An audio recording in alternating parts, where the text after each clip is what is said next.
A black void stretched endlessly. Stars flickered like tiny candles in the dark sea of space. A deep space probe, named Artemis 12, floated near the edge of the Milky Way. It had been silent for almost 3 years. Suddenly, the probe came to life. Its signal lights blinked. Antennas moved. A strange sound filled its memory, a pattern not made by any human or known machine. Inside the main command center on Earth, a technician noticed something odd on his screen. "Sir, we're receiving something from Artemis 12, he said. Nervous, Commander Liu, head of Earth's space surveillance, rushed to the technician's desk. "Is it data?" "No, sir," the man said. "It's a message." They played the message on loudspeakers. At first, there was only static. Then came the voice, deep, broken, but intelligent. "You are not alone. We see you. We are coming." Then, silence. Everyone in the room stood frozen. "Replay it," the commander whispered. But when they tried, the message was gone. Scene 2, Earth Defense Council Emergency Meeting. The United Earth Defense Council met that same night. Representatives from every country were there. Scientists, generals, politicians, all listening to the only recording that remained. "It's not human," said Dr. Ellen Ray, a top astrophysicist. "The signal has frequencies not found in any Earth technology. It came from outside the galaxy." A general asked. Dr. Ray nodded. Possibly. There was fear in the room. Not just from the words, but the voice, cold, emotionless, powerful. "Is this a threat?" One leader asked. "We don't know yet," said Commander Liu, "but we must prepare as if it is." Scene 3, The Hidden Map. Late that night, Dr. Ray sat in her lab, replaying the small data files attached to the signal. The voice was strange. Yes, but there was more. She looked deeper, running code, enhancing images, checking frequencies. That's when she saw it, a pattern. A series of star coordinates hidden inside the signal's background noise. She quickly compared them with known star maps. "These stars don't exist," she whispered, "but one did, just barely. It was a dying star on the edge of the galaxy. And something near it wasn't natural, a dark object with no light or heat. It had no orbit, no name, no record. She called it the Umbrak object." Scene 4, Public Panic. News leaked within hours. Social media exploded. Alien contact confirmed. First message from deep space. A warning? Are we about to be invaded? Governments tried to calm the public, but fear had already taken over. People stocked food, left cities, built bunkers. One teenager on a live stream said, "What if they're already here, watching us? What if this is just step 1? The video got 50 million views. Scene 5, Vanishing of Lunar Station Omega.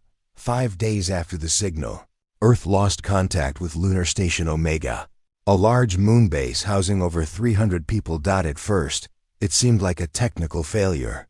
Then, backup systems failed too. No signal, no escape pods, no signs of life. A rescue team was sent immediately. Their ship landed on the moon. Everything looked normal from outside. Buildings untouched, doors closed. But inside, it was empty. No bodies, no blood, no damage, just silence. Food was still warm in the kitchens. Coffee still hot in mugs. It was like everyone had vanished in a second.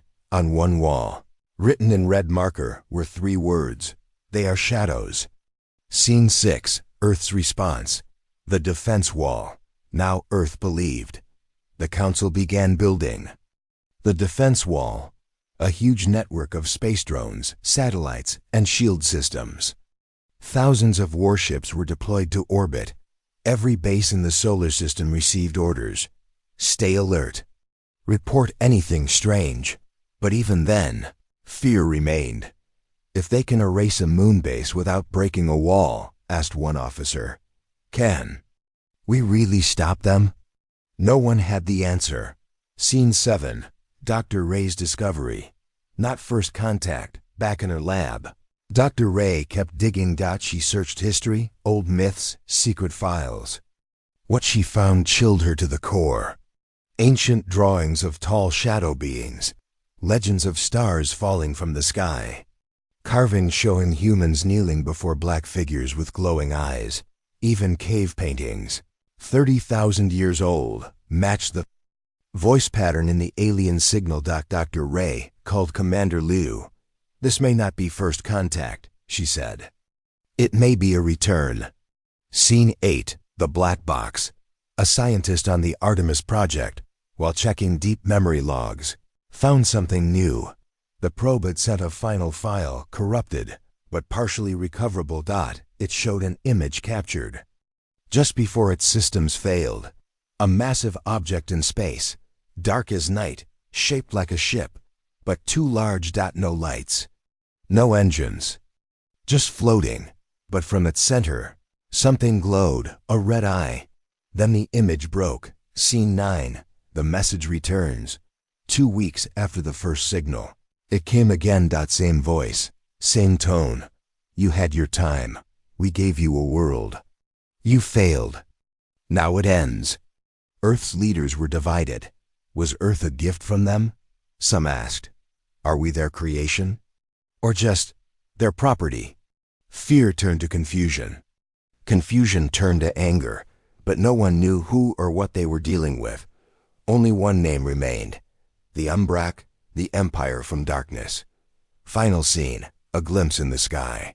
Somewhere in the skies above Earth, a child looked through a telescope. Mom, I see something strange, she said. What is it? It's like a shadow moving across the stars. The mother laughed. It's probably a cloud, but above the clouds, far above the atmosphere. Something moved silently, a shape. A form with no heat, no light. Watching. Waiting. The Earth was quiet, but not peaceful. In the orbit control room of United Earth Command, lights flashed red. A hologram showed Lunar Station Omega, still, silent, and cold. It floated over the gray surface of the moon like a ghost. Commander. Liu stood with arms crossed. He watched the screen with concern. Still no response? Nothing, sir, a tech replied. We tried radio, pulse waves, infrared. No one answers. No life signs. Liu didn't blink. Then we send a team. Scene 2. The arrival of Titan Squad. 6 soldiers stood in front of their ship. They were Earth's best, called Titan. Squad. Strong, smart, trained for deep space rescue and combat. Captain Mira Dane led them. She was calm, focused, and didn't ask many questions. Their mission was simple. Get inside Lunar Station Omega. Find out what happened. Bring back survivors. As the ship approached the moon, Mira stared out the window. The station looked untouched. No damage, she whispered. Then where is everyone? Her second-in-command, Leon, laughed nervously. Maybe they're playing hide and seek. No one smiled. Scene 3, inside the empty station. They docked at the airlock and entered carefully. The station was dark, but not broken. Everything was in place. Chairs, tools, food trays, but no people. Check vital logs. Myra ordered. No movement in the last 72 hours, Leon said, checking his scanner. That's impossible. Mira replied. The coffee is still warm. They found no bodies, no blood. No signs of a fight. But one door was locked from the inside, the command room. Mira opened it. Inside, the walls were covered in writing, done with blood. The same sentence, over and over, we are seen. And on the screen, a final log entry, blinking red. They are shadows. They walk without sound. We can't fight what we can't see. Scene 4, one survivor. In the storage bay, they found a person, barely alive. A woman in a science uniform, hidden behind supply crates. She looked weak, scared, and wild. Mira helped her up. You're safe. Tell us what happened. The woman looked straight ahead, not blinking. They came through the walls. What did? They were like darkness, but alive. We couldn't stop them. They looked at us, and we stopped existing. Mira's face went pale. How did you survive? I didn't move. I held my breath. I didn't let them see me. Then she whispered, they don't like light. That's why they come now in the dark. Scene 5. The vanishing of Titan Squad. The squad brought the woman to the ship. Mira gave orders to take off, but then the power failed. The lights died. The doors wouldn't close. What's going on? Leon shouted. System failure? No, Mira said. Something's jamming us. Suddenly, a scream echoed through the corridor. They ran back inside the station, only to find 2 team members gone. No bodies, just gear left on the ground still warm. The sound of metal creaked above them. Mira pointed her weapon at the ceiling. Show yourself. Nothing. But the shadows moved. Then one by one, soldiers disappeared. Pulled into the darkness, without a single sound. Only Mira and the survivor remained. Scene 6. The message from Mira. Mira used her emergency comm device. It could only send one final message to Earth. Her voice was shaking. This is Captain Mira Dane. Lunar Station Omega is compromised. We are not alone. They can move without being seen. We don't know what they are, but they are not machines. Tell Earth to prepare. We're not ready. We never were. A loud crash cut her off. The final image Earth received was Mira turning to look behind her. Then static. Titan Squad was gone. Scene 7. Earth in panic. Commander Liu stood frozen after hearing Mira's last words. He played it again. Dr. Ray entered the room. No survivors? Liu shook his head. One message. One warning. Ray looked sick. They come through walls. No heat. No light. She opened her notebook and showed him cave drawings again. Shadows. Every ancient culture feared them. Not just stories. Maybe memories. Liu whispered, we're fighting. Something older than war. Scene 8. Global lockdown begins. Earth activated the Red Protocol. Full planetary lockdown. All space missions were recalled. Deep Space Telescope shut down. Satellites scanned for invisible objects, the worlds. Skies turned red with defense drones. People prayed. Riots began. Power grids were protected, but fear was growing. People reported sightings. A pilot saw something move across the moon, faster than light. A miner on Mars said he heard whispers in the rock. A child in Russia drew a black figure with long arms and no face. All described the same thing. Shadows with red eyes. Scene 9. Strange echoes from Saturn, Earth's largest space. Telescope, Horizon 3, pointed towards Saturn for regular scans. One day, it caught something strange. A shadow passed across Saturn's rings. No object detected, no reflection. But the light disappeared for 3 full seconds. Then came a faint sound, a deep echo. Like a voice, not words, but warning. It sounded like millions whispering at once. Scientists tried to translate it. The result was terrifying. We see you. Scene 10. A silent arrival. In the dark of space, far from Earth, something arrived. Not with engines. Not with sound. Just appeared. Black ships shaped like triangles. No lights, no windows. No life signs. They floated near Pluto, silent. Earth sensors picked them up 4 hours later. But by then, 2 satellites had vanished. Commander Liu stared at the screen. They're not coming. They're already here. The red winds of Mars blew across the empty base. Buildings stood untouched. Doors were open. Weapons loaded but unused. Earth had sent 12,000 soldiers to defend Mars. Now, there was only silence. A small scout team arrived. 5 soldiers walked through the base, fully armed. Their boots crunched the red sand, but nothing else made a sound. Where is everyone? One soldier asked. No answer. Suddenly, the squad leader's helmet cracked from inside. Blood filled the visor. He dropped without a word. The others fired in panic.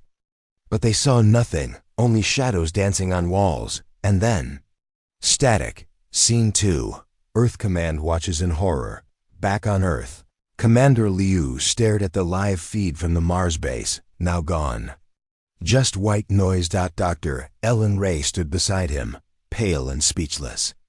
That was our strongest base, Liu said quietly. Fully armed, fully trained, and they disappeared without a single shot. Ray nodded.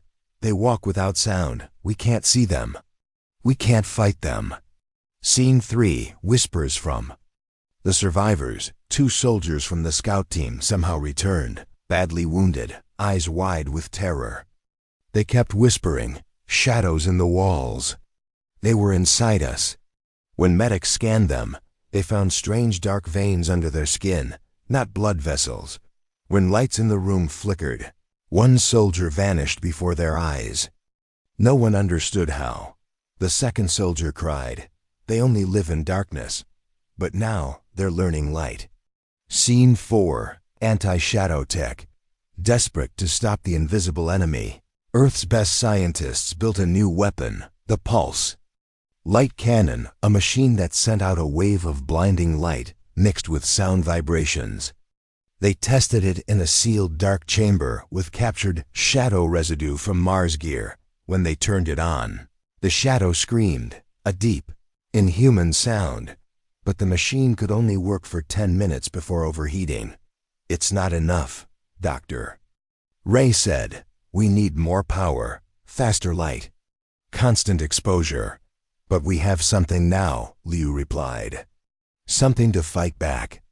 Scene 5. Children's dreams. Across the world, strange drawings appeared. Children began sketching. Tall black figures with long arms and glowing red eyes, even in places with no news access. One child in Africa said, "They talk to me at night.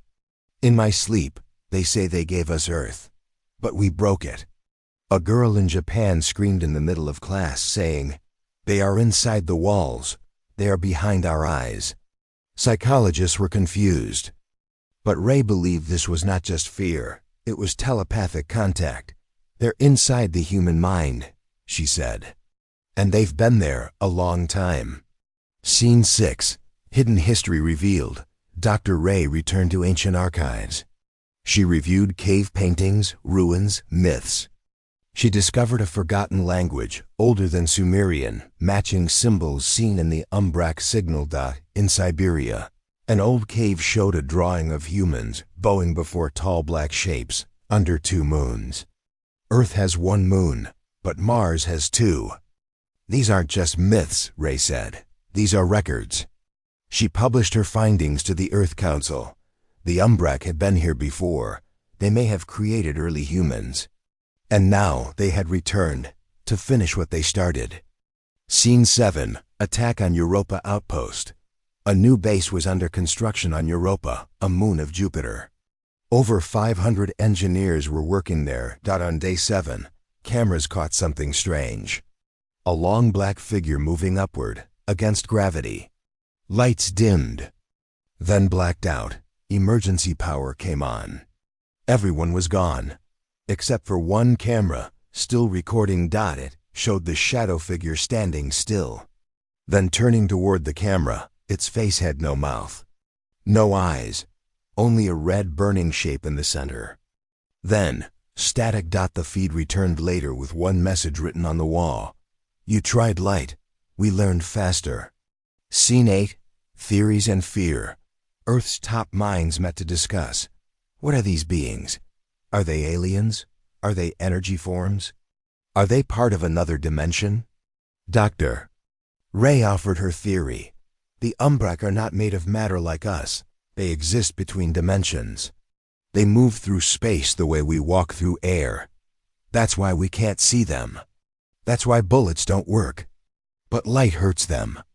Sound confuses them. They can be hurt, just not the way we expect. Scene 9. The first win. Earth planned a counterattack, a small mission to Europa. 10 ships equipped with pulse-like cannons. Their goal: land, activate full light shields, recover any data. They landed. At first, nothing. Thin shadows moving under the ice. They fired the cannons. Screams shook the ground. Real screams. Something burned. Black smoke hissed upward. For the first time, the Umbrak retreated. "We got them," one pilot said. "We finally made them bleed." But then, the ice cracked. A massive shape rose from beneath, larger than any ship. The team's last words: "It was never a scout. This whole moon is one of them." Scene 10. Earth prepares for war. The message was clear. The Umbrak were here. They were evolving. They were everywhere. But now, Earth had something too: knowledge. Shadows could be hurt. Light was the key. Sound could disrupt their form. The world united like never before. Factories built light weapons. Drones were updated. Satellites changed orbit to track dark voids. Not just solid objects. But Dr. Ray gave a final warning. They are not just invaders, they are something older. And we still don't know what they want. Commander Liu added, "They walk without sound. But their silence may be louder than any war cry." The bitter cold winds whipped across Antarctica's endless ice fields. Underneath, a team of researchers drilled deep. Dr. Maya Soren, the lead archaeologist, stared at her monitor. The sensors had detected something unnatural. Depth: 500 meters, her assistant said. Temperature rising inside the tunnel. Maya nodded. "Keep going. We need to see what's down there." Scene 2. Discovery of the temple. The drill hit something hard, not ice, but stone. A huge door appeared, carved with symbols that looked like the shadow figures described before. Maya wiped frost from her glasses. "This isn't natural. Someone built this. Long ago." They pried open the door. Inside, darkness swallowed the light. A massive temple rose before them, walls covered in black crystals that pulsed faint red. Scene 3. Ancient warnings. Inside the temple, holograms flickered on ancient consoles. Maya and her team translated. The language, the same one Dr. Ray had found in the archives. The message was clear. "We came before. We gave life, but life betrayed us. We return to reclaim what is ours." The crystals glowed brighter. The air grew heavy. Suddenly, a voice echoed in the temple. "You should not be here." Scene 4. The shadow awakens from the darkness. A shadow figure appeared. It was larger than any seen before, with many arms and glowing red eyes. The team froze. Maya raised her scanner. The figure hissed, moving fast, but the light from her device slowed it. The shadow said in a cold voice, "The past will repeat. The war will come again. You carry the spark of destruction, and it will burn." Scene 5. Race against time. Back on Earth, the news of the temple spread fast. Commander Liu ordered the building of new defenses. Dr. Ray and Maya joined forces. Their goal: understand the temple. Find weaknesses of the Umbrak. Stop the coming war. They found an ancient weapon buried in the temple, a device that could trap shadows in solid light prisons. But it required a huge power source, something only Earth's fusion reactors could provide. Scene 6. The first strike on Earth. As preparations were underway, the shadows launched their first attack on Earth. Cities blacked out. Lights died. People vanished in seconds. No screams. No sounds. Dr. Ray watched the news, helpless. "They are testing us," she said. Scene 7. Humanity's response. Earth activated its pulse cannons worldwide. Satellites flooded the skies with light. Soldiers wielded new weapons, light rifles, sound grenades, and heat shields. Still, the shadows adapted. New reports came in. Shadows walking inside walls, hiding in reflections, appearing in dreams. The war was no longer just physical. It was in minds, in souls. Scene 8. The final. Warning: Maya sent a message from Antarctica. The temple holds secrets, but also dangers. We must unite. The shadows are coming. Commander Liu answered. Prepare for the worst. Humanity will not fall quietly. New York City, once full of lights. Now only silence and shadow. The skyline was dark, buildings abandoned. Roads empty, but in the underground tunnels, humans still fought. A small group moved quickly, flashlights in hand. Their leader, Kira Valen, scanned every corner. We don't stop, we don't look back. And whatever happens, never turn off your light. They were not soldiers. They were survivors, trained in secret. Experts in light-based combat, they called themselves the Light Fighters. Scene 2, Shadow Patrols. Kira's team reached a small power station. It still worked, hidden underground. Their mission: attach a signal booster to connect to Earth Command. When they entered, something was wrong. Lights flickered. Then, silence. Kira, one fighter whispered. Something's moving in the vents. They aimed their pulse lights. Shadows shifted on the wall. Then, one fighter vanished. No sound, no scream. Just gone. Kira yelled. Circle defense. Activate. Strobes. The lights flared, and for a brief second, they saw it. A shadow creature, tall and thin, crawling upside down on the ceiling. Its red eyes glowing. The lights burned it. It shrieked and disappeared. They were alive. But barely. Scene 3, Hidden Resistance. Back in Earth Command, Commander Liu monitored the planet. Most major cities were lost, but strange signals came from underground areas, hidden bunkers, subway systems, dark zones. Dr. Ellen Ray found a pattern. These signals, they're coming from resistance teams, she said. Somehow they're surviving, even fighting back. Liu ordered contact. We don't have armies left, he said. These people, they might be the key. Scene 4, Kira's past, in her bunker. Kira cleaned her weapon, a homemade light rifle built from scrap. She stared at a photo of her brother. He vanished in the first wave years ago. I told you I'd fight them, she whispered. She remembered the day her city fell. Shadows falling from the sky. Lights breaking. People vanishing in mid-step, but Kira survived. She built her group, trained in tunnels, studied everything the Umbrak hated. Now, she was ready to take the fight back. Scene 5, The Message from Antarctica. A call came through. Weak, full of static. It was Dr. Maya Soren from the temple in Antarctica. We found the original source, a device deep below the ice. Not Umbrak, older than them. It may control their minds. Or stop them. We need help to activate it. Energy, security, time. Kira heard the call. I'll get her there, she said, even if I have to light the whole world on fire. Scene 6, Operation Bright Path. Commander Liu approved a secret mission. Send a team to Antarctica to protect Dr. Maya and the ancient control device. Kira's light fighters were chosen. The journey would take them through lost zones, places where shadows ruled completely. Mars colonies were unreachable. The satellites were nearly blind, but Kira didn't care. She looked her team in the eye and said, we light the path. We burn the dark. Scene 7, Ambush in Africa.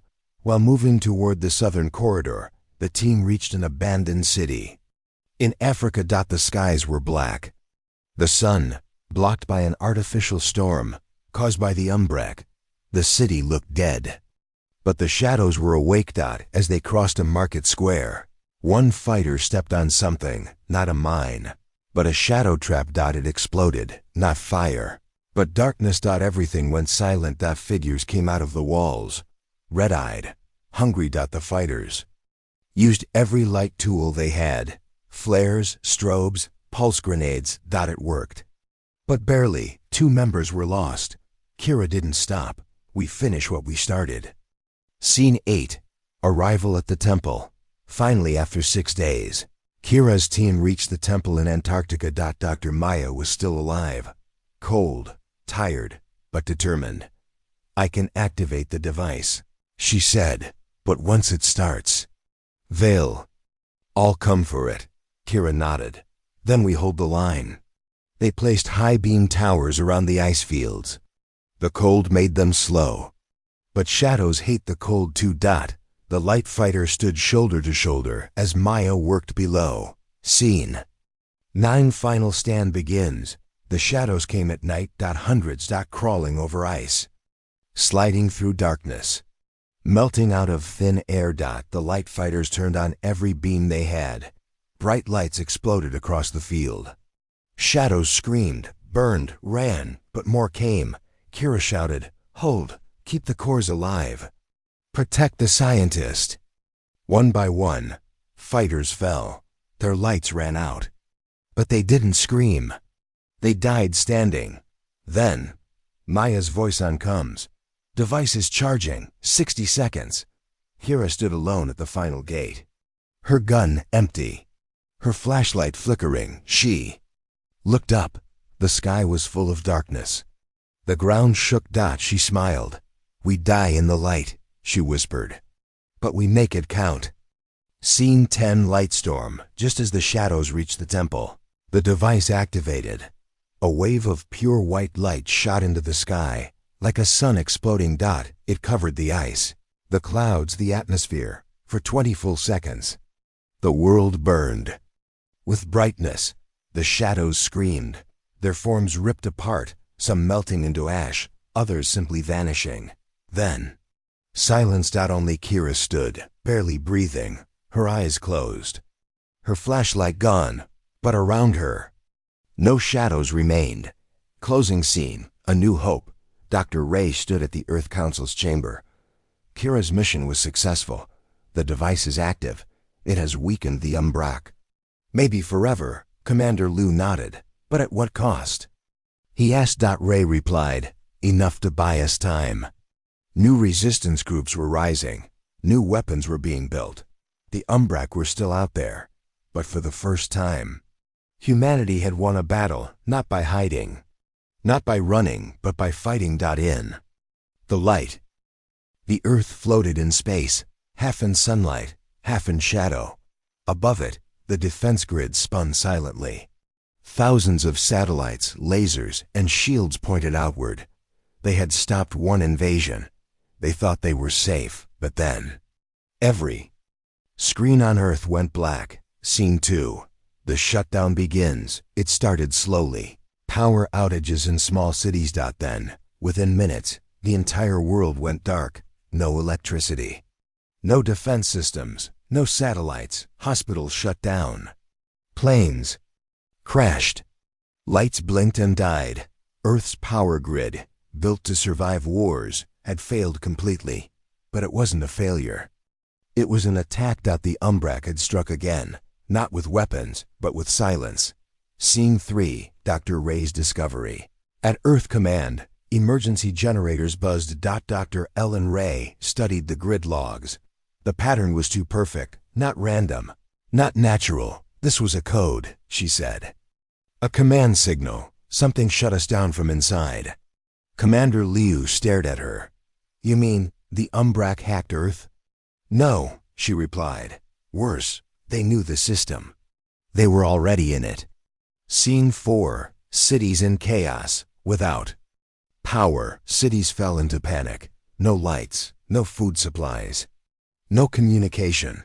People fled to the countryside. Others dug underground. But the shadows followed. They moved freely now. No pulse lights to stop them. No satellites to detect them. In Paris, survivors described tall shapes walking through buildings. In Mexico, witnesses saw a skyline swallowed by black fog. One recording survived from a drone. They are not attacking anymore. They are harvesting. As if this was always the plan. Scene 5. The return of Veltar, in a hidden bunker, deep under Australia. Dr. Ray was called to a private chamber.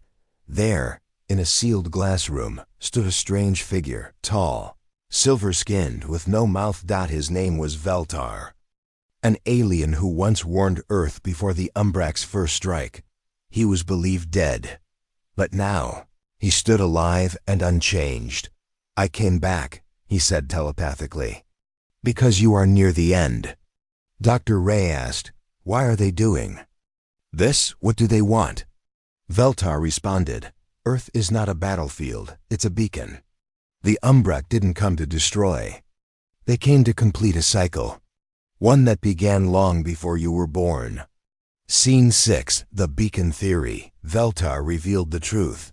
Long ago, before humans existed, Earth was used by the Umbrak as a growth zone, a planet where species were developed, tested, and evolved. The entire planet was seeded with energy markers that would activate when life reached a certain stage. That stage was now. You built cities, Veltar said. You reached space. You triggered the final phase. The Antarctica device was one of many. But it didn't destroy the Umbrak. It only woke up the system fully. They're not attacking out of anger, Veltar said. They're following an old program, one they no longer control. Scene 7, The Hunt for the Master Code. Dr. Ray worked with Earth's remaining AI engineers. "If this is a system," she said, "then somewhere there is a master key, the root code. The idea, if they could find it, maybe they could turn it off."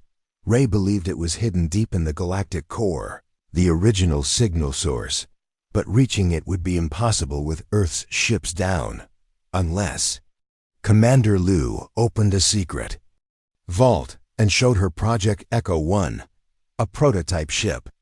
Solar-powered, silent, never connected to Earth's main grid. "Can it fly?" Ray asked. Liu replied, "If we pray hard enough." Scene 8, Shadows in the Mind. Meanwhile, survivors across Earth began to suffer strange visions. Dreams of black oceans, memories that weren't their own.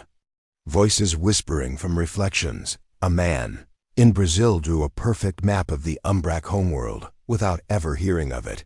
Child in India spoke in the ancient Umbrak language while asleep. Dr. Ray's theory was confirmed. They're in our consciousness now, not just watching, they're learning. They are becoming something new, something human. Scene 9, Project Echo launches. With help from Kira's remaining light fighters and engineers, Echo 1 was powered up. The mission: fly to the galactic core, find the master signal, shut it down. Ray would go herself. Before launch she left a message: if we fail, Earth may not die. It may simply become theirs. As the ship left orbit, the sky lit up. A storm of shadow ships moved to stop her. But something strange happened. They hesitated. Just for a second. As if someone was watching from inside them and remembered being human. Scene 10, The Light fades. Back on Earth, power remained off. Small survivor camps built light walls from old tech. The Umbrak still roamed. But now, slower. Was the system breaking, or were they changing? Dr. Ray sent a final signal before entering deep space. The fall of light is not the end. It may be the only way to see the truth. Her ship vanished into the stars. And on Earth, people waited. In darkness, but not without hope. Darkness surrounded the ship Echo 1. Dr. Ellen Ray stood alone, watching the glowing nebulae outside. Giant stars burned red and blue across the horizon. She spoke into the recorder. Entering the dead zone. No communication. No return path. If this is the source of the Umbrak signal, I must face it. Behind her, the ship's lights flickered, not from damage, but interference. Something was waiting. Scene 2, The Dead Planet. After weeks of silent travel, Dr. Ray reached it. A dead planet, floating near the center of the galaxy. Black surface, no atmosphere. Cracked with energy lines pulsing red. Scanners called it Planet XO, but she knew what it really was. This is where the signal began. The home of the first code. She landed Echo 1 and stepped out. Her suit lights cast long shadows, and the shadows moved on their own. Scene 3, The Black Monolith. In the center of the dead planet stood a tall monolith, black, Smooth, ancient. Thousands of symbols glowed on it. The same language the Umbrak used. The same that appeared in Earth's old ruins. Ray touched the stone. A shockwave hit her mind. Her vision blurred. Suddenly, she was no longer on the planet. She was inside a memory. Scene 4, the vision. She saw a time long before humans. A great alien race, the Makers, built life across the galaxy like scientists in a lab. They made the Umbrak first. Intelligent, fast, silent. But they had no emotion. Then came others, giants, swimmers, sky beings, all perfect. But none could feel, finally. They made humans. Weak, short-lived, imperfect. But humans had something new. Curiosity, emotion. Chaos. The Umbrak were ordered to observe them, but instead, they became infected. Scene 5, the truth behind the war. The Umbrak didn't want to destroy humans. Not at first. They were drawn to them. Drawn to emotion, to dreams, to love, fear, anger. It changed them. But the Makers saw this as a failure. They shut the Umbrak down, erased their memories. Or so they thought. Deep in their code, the Umbrak remembered. They came back not to destroy humans, but to become them. To merge, to evolve. The war, Ray whispered, was never about control. It was about identity. Scene 6, the choice. Back on the surface, Ray stood before the monolith again. It glowed with a new message. One species must choose, join or resist. The system will reset in 10 Earth days. Ray realized the Umbrak had awakened the full ancient program. If humanity did nothing, Earth would be rewritten, a forced merge of biology and shadow. Unless someone rewrote the code, she activated her last tool, a quantum editor. A chance to change the monolith's code, but it came with a price. To rewrite the code, the system said, you must give up your human mind. She paused and pressed yes. Scene 7, a new voice in the system. As the code ran, Ray's mind stretched. She saw all of Earth, cities, oceans, stars. She saw every human thought at once. She saw the Umbrak standing still, listening. They don't want death, she thought. They want meaning. Ray didn't destroy the signal. She changed it. She sent a new message across the galaxy. We are not enemies, we are mirrors. Choose peace or choose silence forever. And then, she vanished. Scene 8, back on Earth. 10 days passed. No new attacks. The shadows stopped moving. In the sky, satellites turned on again. Lights returned.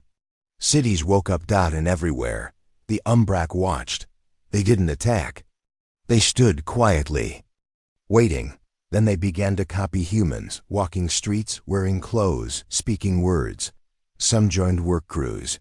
Some simply sat near humans, learning. Commander Liu stood outside HQ and said, "Is this the end of war?" Dr. Maya replied, "No, it's something new. Something we've never seen. Peace. With something that isn't alive or dead." Scene 9. The message from Ray. Echo 1 returned. Empty. But inside its core, a message played. Doctor. Ray's voice, calm, digital, but still her.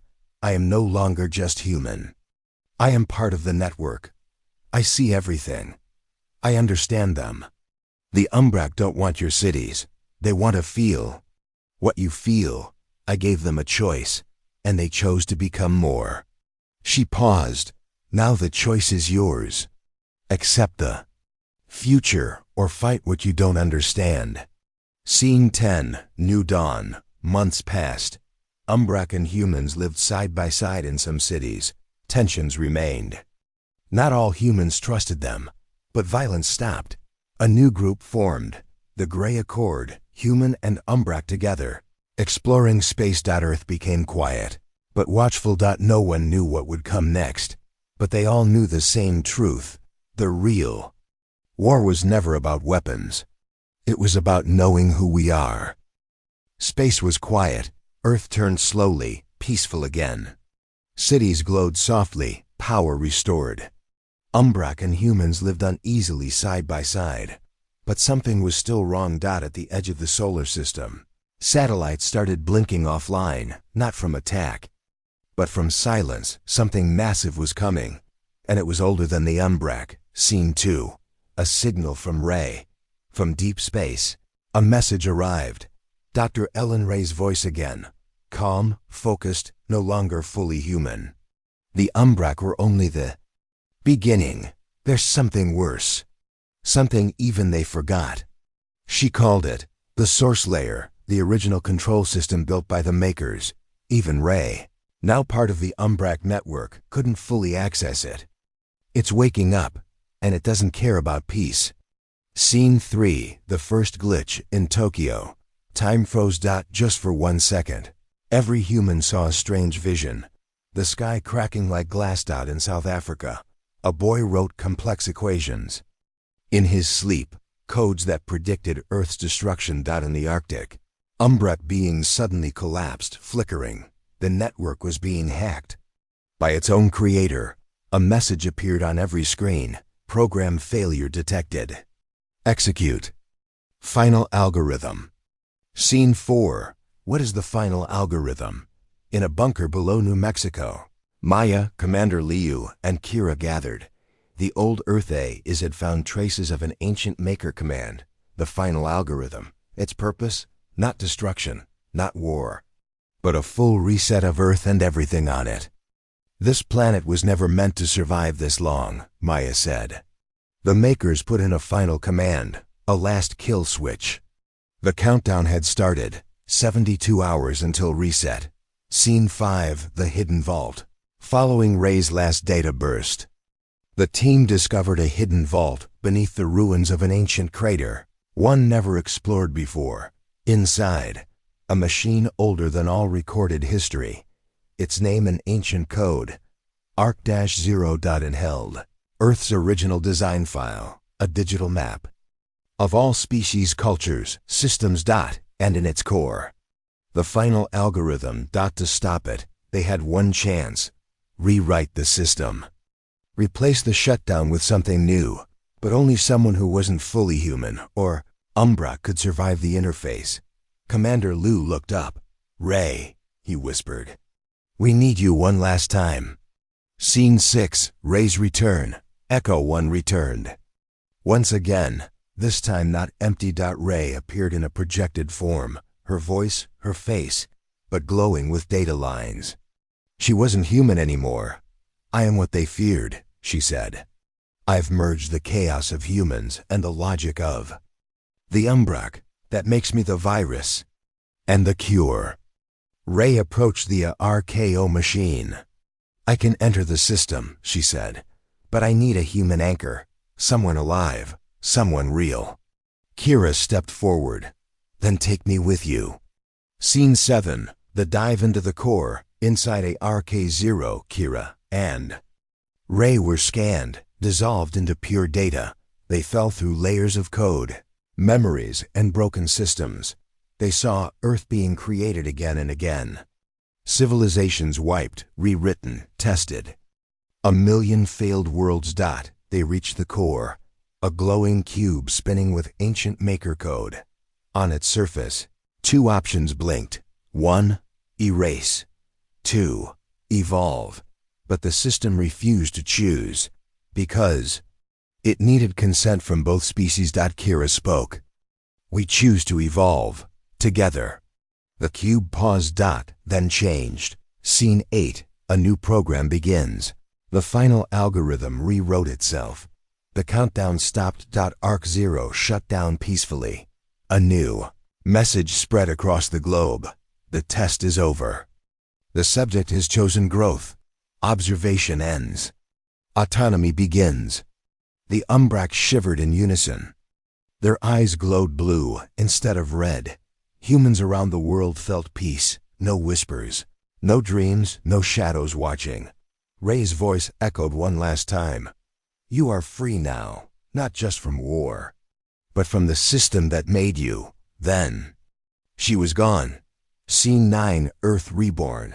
Months later, Earth had changed. Umbrak lived openly in cities. New tech powered by light and shadow together. Children grew up speaking both languages, human and Umbrak symbols. The Gray Accord became the first interspecies council. People still feared the past, but they also dreamed again. They didn't know what waited out in the stars. But now, for the first time, they were ready. Final scene. The unknown observer. Far across the galaxy, beyond the dark clouds, something watched. A tall being, like the Makers, but different, stood in silence. It tapped a panel. Earth, survived. Subject 1, chose. Unity, prepare. Subject 2. A new star system blinked on the screen. A new world. Another test. The story wasn't over, just passing on to the next.